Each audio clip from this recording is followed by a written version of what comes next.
Hello, neighbors. Who are Episcopalians? We got a weird name and we wear weird clothes. What do we stand for? Well, it helps to go back to the very beginning. Our church is a child of the Church of England. After the Revolutionary War, Mother Church said, sort of like the soup Nazi in Seinfeld, no bishops for you.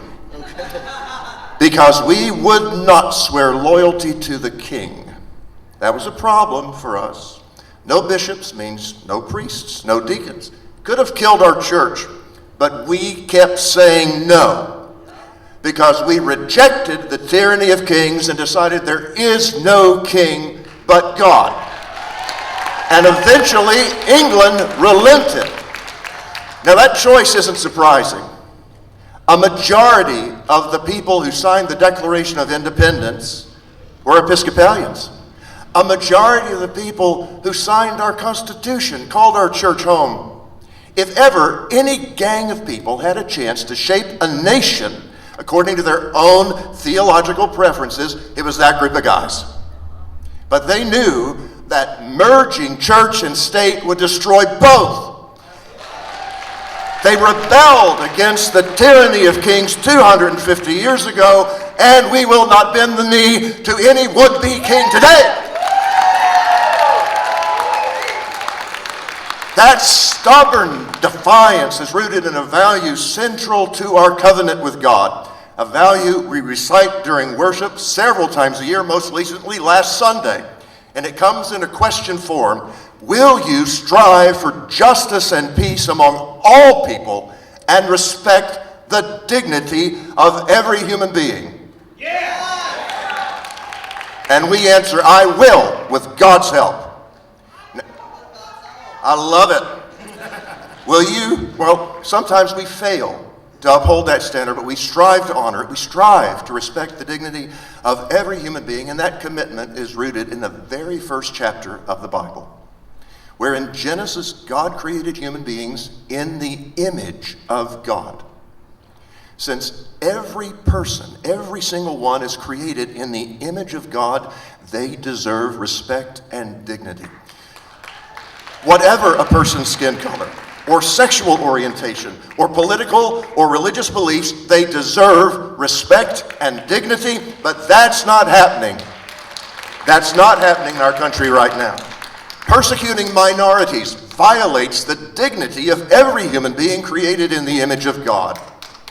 So does muzzling educators and journalists and perverting scientific research to justify a poisonous ideology. Inflammatory discourse that calls anyone who disagrees a traitor deserving death, that rejects respect and dignity, pursuing vengeance, subverting justice, curtailing freedoms, like the freedom to vote without intimidation. They throw respect and dignity right in the trash. Yet we are far from powerless.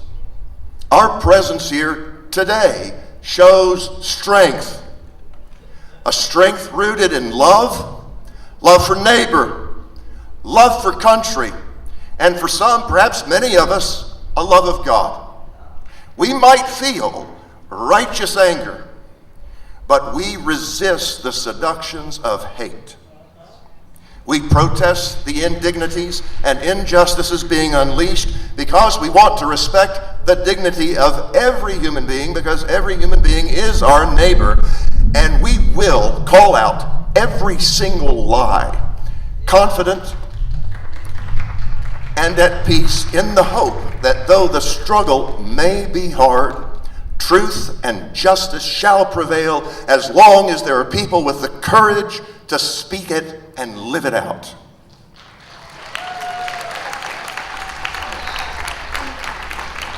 But in the daily grind that so often wears us out, how? I encourage you, don't be desensitized, don't get discouraged. The people who want to wreck democracy and foist theocracy upon us depend on a strategy of exhaustion, of flooding the zone and inflicting pain until they think we can endure no more. How do we withstand the onslaught and stay engaged and persist in resistance. Faith in God keeps me going. A loving community of people keeps me going. Where does your energy to abide in defiance and advocacy come from? If you've not found that yet, find it. Connect with friends and neighbors eager to help you find that energy. If you have a way of staying strong, whatever it is, whatever faith or no faith at all, nurture that gift no matter what. As we grapple with the present, with hopes for a better future, we can look to the past. I take comfort from the words of Dr. Martin Luther King Jr. The arc of the moral universe is long, but it bends toward justice. But it will not bend by itself. It takes all of us being good neighbors, and it starts with respecting the dignity of every human being. Thank you.